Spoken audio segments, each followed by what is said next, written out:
train spotting, sort of, is what comes to mind. And then you're like, oh, no, no, no, I don't want to be in it. I just want to watch it. Was I just the same before the accident? There wasn't any accident. Everything we did.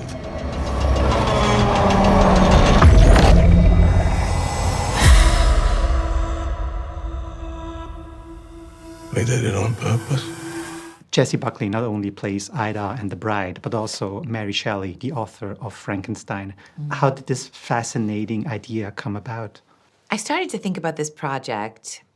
I watched the movie of The Bride of Frankenstein, the original, 1935, and it's kind of wild how it's called The Bride of Frankenstein and she is in it for 2 minutes and doesn't say one word.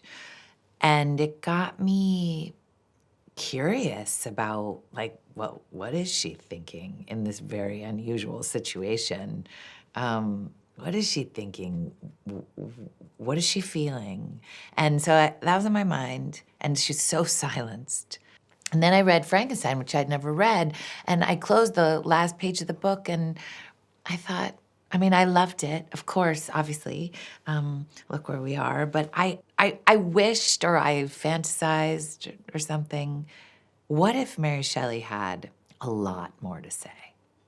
What if some of it had to do with being a woman? What if it was not only not publishable back then, but not even thinkable? And then once I thought that, she just came into the story and she wouldn't leave.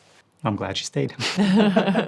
How many takes did it take until you had like that already iconic laugh from Jessie Buckley? No, it's very naturally that just became a part of Mary Shelley, like a kind of wild cracking open, you know. She's like a provocateur, Mary Shelley, you know, just what me and Jessie imagined. What's the story behind the exclamation mark in the title? Well, if we think about like what we were talking about before, about how in the original Bride of Frankenstein, the bride doesn't speak, right?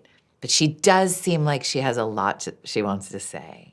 I think that if we cover people's mouths, you know, silence them, tamp them down, it just builds pressure. It just builds the need to get yourself expressed. And when the dam breaks, it comes out with a whole lot of energy. And I think that's kind of what the exclamation point is.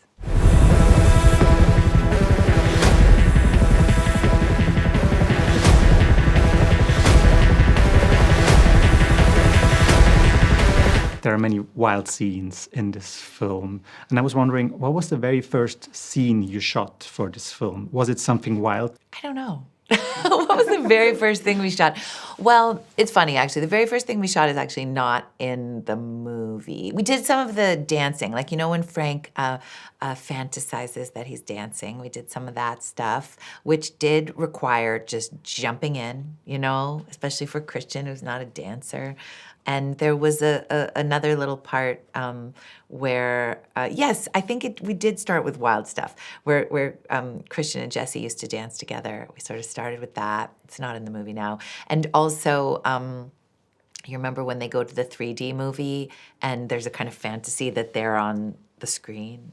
We started with that, so they're kind of acting like monsters.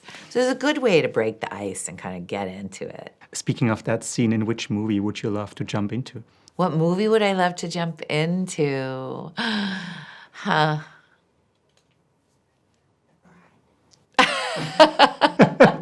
No, I don't want to be in The Bride. What do I want to jump into? I don't know. Train spotting, sort of, is what comes to mind. And then you're like, oh, no, no, no, I don't want to be in it. I just want to watch it, you know? Or the other, I was also thinking about Eternal Sunshine of the Spotless Mind. But again, no, I don't want to be in it. I just want to watch it. Or only until a certain point in the story, then You know what the getting truth out is? again. This is like so uncool. I kind of want to be in Downton Abbey. Sorry. What's my name? I can't remember.